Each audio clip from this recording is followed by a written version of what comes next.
Hello guys, स्वागत है आपका हमारे चैनल केवीपी स्टॉक्स में। तो चलिए हम लोग बात करने वाले हैं आईएफसीआई के बारे में। आखिर कंपनी कैसी है, कितना रिटर्न दे सकती है, क्या चल रहा है कंपनी के अंदर, पूरा एनालिसिस करेंगे इस वीडियो में। तो वीडियो देखने से पहले आपको ये बता देते कि कोई एडवाइजरी या रिकमेंडेशन नहीं है, अपनी रिसर्च खुद करें। ये मेरी द्वारा किया गया एक कलेक्शन है जो आपको हेल्प जरूर से कर सकता है। अल्टीमेटली डिसीजन आपको लेना, और वीडियो पसंद आए तभी सब्सक्राइब करना, वरना मत करना। चलिए शुरू करते हैं हाई लेवल डॉट्स के साथ।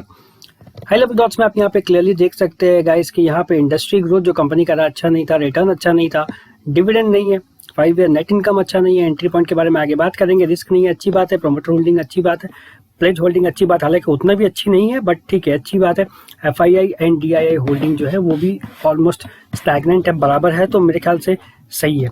न्यूज़ में बात की जाए तो कंपनी न्यूज़ की बात की जाए तो अप्रूवल है 1,000 करोड़ का बॉन्ड्स के थ्रू ये अप्रूवल मिला आईएफसीआई के शेयर होल्डर्स को। और कंपनी जो है जो कंपनी के लॉसेस हुए इसकी वजह से स्टॉक प्राइस में थोड़ी गिरावट देखने को मिल रही है, और इसीलिए आप देख सकते हैं लास्ट 1 वीक में भी 15% का गिरावट यहाँ पे देखने को मिला है कंपनी की तरफ से। हालांकि वॉल्यूम्स की बात की जाए तो वॉल्यूम आप यहाँ पे देखें रेगुलरली पिछले कुछ समय से वॉल्यूम कंपनी में आ रही है 1 करोड़ से ऊपर। तो यही था मेरा रीजन स्टॉक को चूज करने का। तो चलिए देखते हैं चार्ट ओवरव्यू।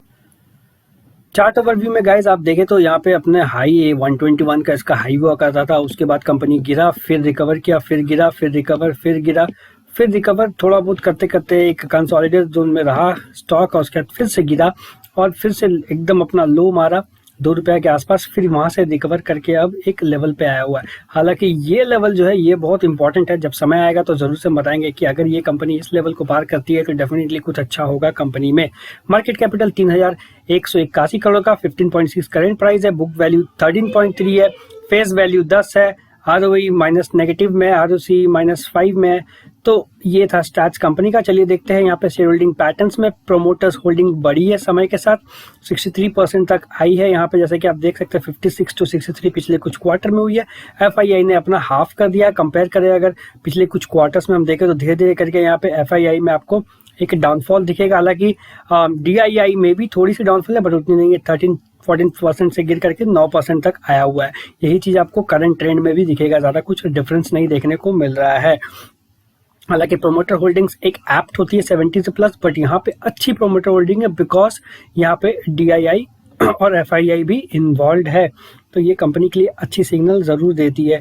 लेकिन बात करें चलिए क्वार्टरली ट्रेंड के कंपनी के बारे में, तो देखिए आप यहाँ पे इनिशियल डेज में, इनिशियल क्वार्टर्स में आपको सेल्स देखने को मिला, एक्सपेंसेस नीचे रहे, उसके बाद ये दोनों इंटरसेक्शन हुए, क्रॉस हुआ, उसके बाद से एक्सपेंसेस लगातार नीचे हुए, और यहाँ पे मार्च 21 के आसपास बहुत कम यहाँ पे सेल्स आया कंपनी को, जो कि एक खराब सिग्नल जरूर था। लेकिन यहाँ पर रिकवर भी हुआ है। तो चलिए इसको हम ऑन नंबर्स में भी देखेंगे, लेकिन आप लॉसेस भी देखें तो वो इस डायरेक्शन पे बढ़ते हुए जा रहे हैं।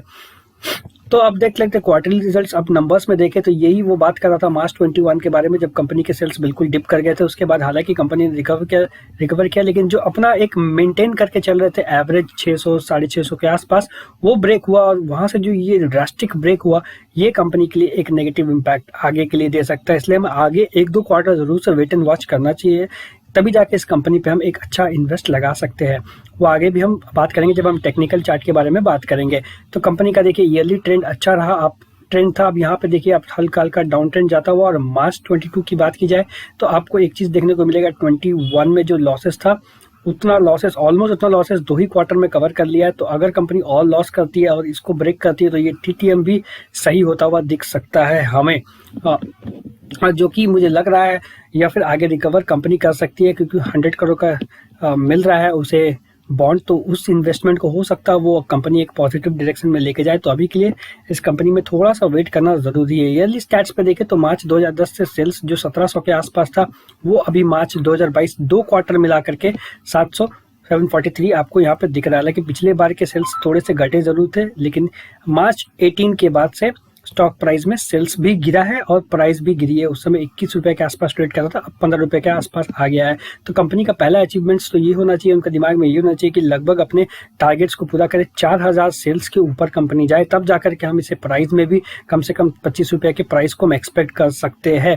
25 रुपये के प्राइस के बाद अगर कंपनी और अच्छा परफॉर्म करती है, सेल्स को दुगना करती है तो 50 दिखेगा, उसके आगे आपको पता ही है आगे दिखते रहेगा। और कंपनी पहले भी वैसे करके आई है, तो ऐसा नहीं कंपनी में कैपेबिलिटी नहीं है, सरकार के द्वारा चलते हुए आई है, तो बट कंपनी को बहुत सारी चीज़ें हैं उसको संभालनी भी पड़ेगी, जिसके बारे में हम आगे बात करेंगे। नेट प्रॉफिट अगर आप देखें तो नेट प्रॉफिट आप यहाँ पे कंपनी का 1187 नेगेटिव है, जो कि थोड़ा रिकवर किया है, लेकिन अब जो है अभी ये 2 ही क्वार्टर का है, तो आगे के 2 क्वार्टर में अगर और बढ़ते इससे भी नेगेटिव जाता तो कंपनी के प्राइस सरप्राइज नहीं होंगे, तो 5, 6, 7, 8 रुपये के आसपास ट्रेड करता हुआ दिखेगा अगर ये लॉसेस वो कवर नहीं कर पाता या आगे कोई अच्छा ग्रोथ नहीं दिखाता है कंपनी। तो एसेट्स एंड लाइबिलिटीज में आप यहाँ पे देख सकते हैं कंपनी के एसेट्स एंड रिजर्व्स थोड़े बहुत घटे हैं आने के बाद, क्योंकि इस समय में उसका अच्छा पीरियड हुआ करता था कंपनी का मार्च 2015 तक का।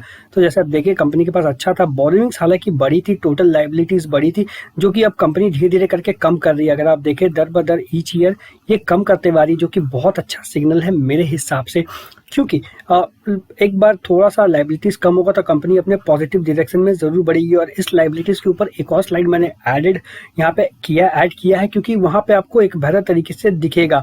हालांकि यहाँ पे आप देखें तो बोरोइंग्स थोड़ी कम हुई है, जो कि अच्छी बात है। अब लाइबिलिटीज में गैस करंट और नॉन करंट लाइबिलिटीज होती है, तो यहाँ पे आप देखें मार्च 2021 में लॉन्ग टर्म बोरोइंग्स जो है कंपनी की कम हो गई, यहाँ पे 0 दिख रहा है। तो अब ये आपको मैं बता देता हूँ कि ये जो और यहाँ पे शॉर्ट टर्म बोरोइंग्स है ये बढ़ गई है। तो ये एक्चुअली दोनों में डिफरेंस यही होता है कि ये डिपेंड करता है कंपनी के सिचुएशन के ऊपर। अगर कंपनी लंबा सोच के लिए जा रही तो जनरली वो लॉन्ग टर्म बोरोइंग्स लेकर के आगे बढ़ती है, और शॉर्ट टर्म बोरोइंग्स होते हैं शॉर्ट टर्म के लिए, जो कि 24 घंटे या उसके आसपास के समय के लिए होते हैं। आप गूगल कर सकते हो, शायद आप बेटर समझ पाओगे ये करंट और शॉर्ट और लॉन्ग टर्म बोरोइंग्स के ऊपर। ये डिपेंड करता है कंपनी को कैसा फायदा या नुकसान हो सकता है, बट मेरे हिसाब से ये एक अच्छी है कि लॉन्ग टर्म बोरिंग कम हुई है, और शॉर्ट टर्म बोरिंग कभी भी कंपनी रिकवर कर सकती है, उसे हटा सकती है। बट ये लॉन्ग टर्म का होना भी दूसरी साइड ये जरूरी होता है, क्योंकि कंपनी के पास लॉन्ग एक प्लान होता है कि वो पैसे को इस तरीके से यूटिलाइज करेगी। हालांकि वो डेप्थ कम कर रही है, तो इससे एक अच्छी बात यह है कि अगर ये 0 भी रहती तो इससे कुछ इफेक्ट कंपनी को नहीं पड़ेगा। तो चलिए चार्ट एनालिसिस पे करते हैं, जो हम जिसका बहुत देर से इंतजार कर रहे थे आप सब। अब देखिए कंपनी का 18.85 में इसका स्ट्रॉन्ग एक रेजिस्टेंस दिख रहा है कंपनी का, और वहीं से टकरा करके ये नीचे आया है। नीचे आने के बाद इसके पास मल्टी लेवल्स है। तो पहला लेवल जो था वो इस 16 रुपये के आसपास था, जिसको उसने तोड़ा, नीचे आया, 15.5 में तोड़ा, नीचे आया। अब अगला लेवल समझ लीजिए 14.50 का है, और अब मेजर सपोर्ट जो है आपको दिख रहा है 10.40 के आसपास। तो मुझे ऐसा लगता है कि कंपनी 10.40 तक अभी आएगी, फिर यहाँ से रिट्रेस कर सकती है अगर इस पॉइंट को होल्ड करती है। तो ये डिपेंड करेगा आपके आने वाले क्वार्टर रिजल्ट्स, जो दिसंबर के रिजल्ट्स होंगे। अगर वो भी खराब आते हैं कंपनी के, तो फिर सरप्राइज मत होइएगा कि ये और नीचे भी जाए, क्योंकि जाने के लिए कुछ अच्छा होना चाहिए कंपनी में। ऐसा अगर अच्छा हुए बिना स्टॉक ऊपर जाता तो समझ लीजिए 2 चीजें, या तो ऑपरेटर काम करी या तो कुछ घपला हो रहा है, मैनिपुलेशन हो रहा है। तो उस चीज से बचे। मैं बस इसी के लिए अपने सारे वीडियो बनाता हूँ, ताकि आप सब ऑपरेटर्स के चाल पे ना आए। तो ये थी मेरी पूरी एनालिसिस गाइस। सब्सक्राइब कर ले अगर पसंद आए तो, और एफके शेयर के अलावा और भी बहुत सारे स्टॉक्स के मैं ये शेयर यहाँ पे डालता हूँ। बने रहे मेरे चैनल में, सब्सक्राइब कर ले। तब तक के लिए पीस आउट, जय हिंद, जय भारत।